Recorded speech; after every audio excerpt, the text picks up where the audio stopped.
देखिए, ऐसा है, पहले तो मैं आपके माध्यम से, मीडिया भाई बंधुओं के माध्यम से, ऑनरेबल लेफ्टिनेंट गवर्नर जो हमारी यूटी जे&के के हैं, मनोज सिन्हा जी, उनका धन्यवाद करता हूं, थैंक्स एक्सटेंड करता हूं कि उन्होंने जो सब इंस्पेक्टर्स के एस्पायरेंट थे पूरी जे&के यूटी के, उनके ग्रीवेंस को to a particular extent redress किया है। उनकी डिमांड थी कि 2016 के बाद 5 साल के बाद ये रिक्रूटमेंट प्रोसेस इनिशिएट हुआ है, तो मिनिमम एज 18 साल, मैक्सिमम एज 28 साल रखी है। तो वो कहते हैं कि जब स्टेट गवर्नमेंट ने, जब यूटी नहीं बनी थी 2005 में, Jammu and Kashmir reference of vacancies to recruitment agencies rules 2005 बनाए। उन रूल्स का रूल 2 कहता है कि साल में कम से कम एक बार डायरेक्ट रिक्रूटमेंट वैकेंसी जो हैं वो नॉन गेस्टेड एसएसआरबी को रेफर होनी चाहिए और गेस्टेड जो है पब्लिक सर्विस कमीशन को रेफर होनी चाहिए, राइट। और यहाँ पे रिक्रूटमेंट बोर्ड जो पुलिस का था वो अपना था, वो एसएसआरबी को रेफर नहीं करते थे। जब एग्जीक्यूटिव और आर्म्ड के सब इंस्पेक्टर्स की सीनियरिटी का डिस्प्यूट हुआ तो सेंट्रल एडमिनिस्ट्रेटिव ट्रिब्यूनल बेंच ने कहा कि एग्जीक्यूटिव और आर्म्ड की सीनियरिटी सेपरेट नहीं हो सकती।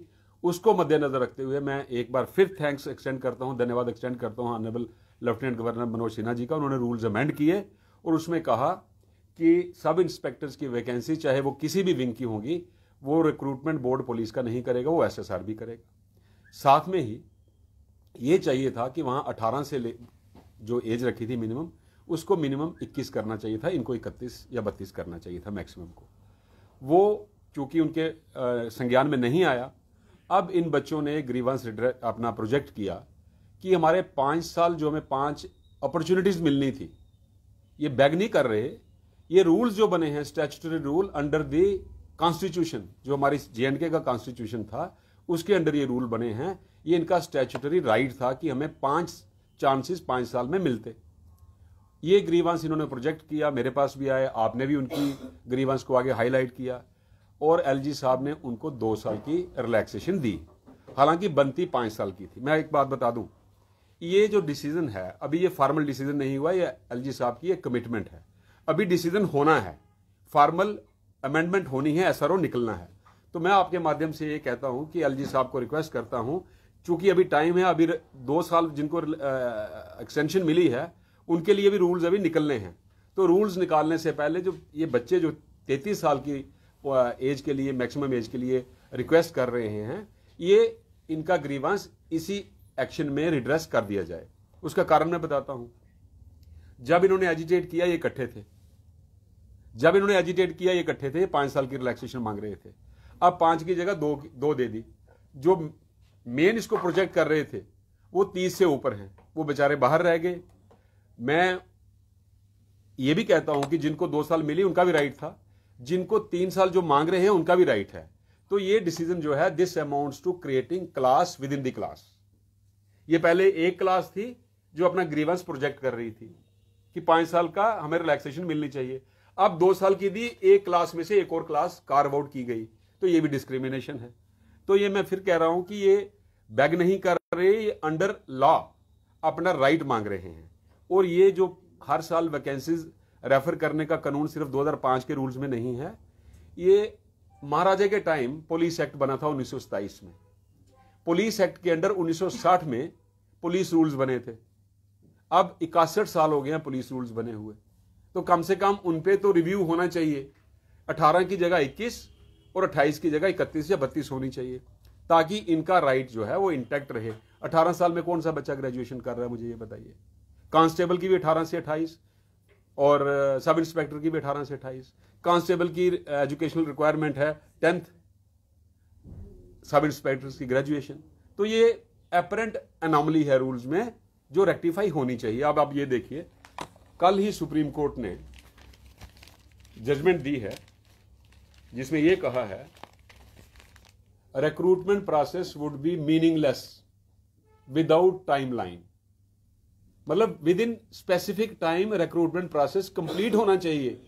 और जो हमारे रूल्स 2005 के कहते हैं कि आपको जनवरी में ये वैकेंसीज हर साल एसएसआरबी को रेफर करनी है और विद इन 10 मंथ्स और 11 मंथ्स वो प्रोसेस कंप्लीट होना चाहिए। अब सब इंस्पेक्टर्स की रिक्रूटमेंट कब हुई? 2002 में इनिशिएट हुई, 2005 में हुई, फिर 8 में हुई, उसके बाद 9 में हुई, फिर 16 में हुई, अब 21 में हो रही है। मैं आपके माध्यम से एलजी साहब के नोटिस में एक चीज और लाना चाहता हूं। 2002 में जो सब इंस्पेक्टर की सिलेक्शन हुई, सब इंस्पेक्टर की पोस्ट है स्टेट कॉर्डर, इसका पूरी स्टेट को एक यूनिट मान के एक मेरिट लिस्ट बनती है, लेकिन तब इन्होंने कश्मीर की अलग मेरिट लिस्ट बनाई, जम्मू की अलग बनाई। जम्मू में जो लास्ट कैंडिडेट सिलेक्टेड था उसके 57 मार्क्स थे, कश्मीर में जो लास्ट कैंडिडेट सिलेक्टेड था उसके 52 मार्क्स थे। पोस्ट स्टेट कॉर्डर थी, सिलेक्ट लिस्ट 2 बना दी, जम्मू की अलग कश्मीर की अलग, जो बन नहीं सकती थी। जो जम्मू के बच्चे 52 से ज्यादा मार्क्स लेके आए थे लेकिन 57 से कम थे, जिनके 50 कश्मीर वालों से ज्यादा मार्क्स थे, वो अंदर नहीं हुए, उनकी सिलेक्शन नहीं हुई थी, वो कोर्ट में गए। कोर्ट ने कहा यह सिलेक्शन गलत है, क्वैश की। डिवीजन बेंच ने भी क्वैश की, सुप्रीम कोर्ट ने भी क्वैश की। 47 लड़के जो हैं कश्मीर के मेरिट रीड्रा करके बाहर निकले, सुप्रीम कोर्ट तक वो केस हार गए। लेकिन तब की गवर्नमेंट ने एडवोकेट जनरल के थ्रू सुप्रीम कोर्ट में एक स्टेटमेंट दी कि इन बच्चों ने नौकरी कर ली, आप इनको रख लेंगे और जिन्होंने इनके खिलाफ केस किया उनको भी लगा देंगे। अगर आप उन 47 बच्चों को रख सकते हैं जो सुप्रीम कोर्ट तक हार गए केस, तो ये बच्चे सिर्फ जम्मू का हक नहीं मांग रहे, ये 33 साल मांग रहे हैं जिसमें पूरी JNK यूटी के बच्चे होंगे, तो इनका तो ग्रीवांस रिड्रेस होना चाहिए। तो मैं आपके माध्यम से लेफ्टिनेंट गवर्नर साहब को पहले तो एक धन्यवाद करता हूं कि उन्होंने 2 साल की रिलैक्सेशन दी, लेकिन थोड़ी और मैग्नानिमिटी बता के रूल्स के मुताबिक, कानून के मुताबिक जो इनका हक बनता है वो इनको रेस्टोर किया जाए, और जो मैक्सिमम एज 30 है उसको बढ़ा के 1 टाइम एक्सेप्शन या रिलैक्सेशन 33 ईयर्स की जाए, ताकि इन बच्चों का ग्रीवेंस रिड्रेस हो जाए। और इसका एक फायदा क्या होगा? ये फायदा सिर्फ JNK यूटी के बच्चों को नहीं होगा, ये स्टेट गवर्नमेंट को होगा, पुलिस फोर्स को होगा। क्यों? जितना ज्यादा कंपटीशन होगा इतने ज्यादा बेटर मेरिटोरियस बच्चे सिलेक्शन में आएंगे। और कंपटीशन का मतलब ही होता है, रिक्रूटमेंट बोर्ड बनाने का मतलब ही यही होता है कि आप बेस्ट मेरिटोरियस बच्चे चुने। तो क्या आप चाहते हैं कि बेस्ट मेरिटोरियस बच्चे नहीं आने चाहिए? एक बात और। दूसरी, अगर आप 2016 में एडवर्टीजमेंट निकालते हैं या 12 में निकालते हैं, 5 साल आप सिलेक्शन प्रोसेस में लगाते हैं, जो बच्चा 16 में अप्लाई करता है वो अगर 28 साल का है तो सिलेक्शन होते होते, अपॉइंटमेंट होते होते उसके 33 साल हो जाते हैं, तब वो क्या है, अनफिट होता है। ये बच्चे भी ये नहीं कह रहे कि हमें फिजिकल से एक्सक्लूड करो, हमें मेरिट से एक्सक्लूड करो, इनका फिजिकल टेस्ट भी होगा, एंड्योरेंस भी होगा, रिटर्न भी होगा। अगर ये क्वालिफाई करेंगे तो आएंगे सिलेक्शन में। नहीं, ये सिलेक्शन नहीं मांग रहे, ये कंपटीशन में पार्टिसिपेट करने का राइट मांग रहे हैं। तो मेरी आपके माध्यम से एलजी साहब से एक रिक्वेस्ट है कि इनको वो राइट कन्फर किया जाए। धन्यवाद।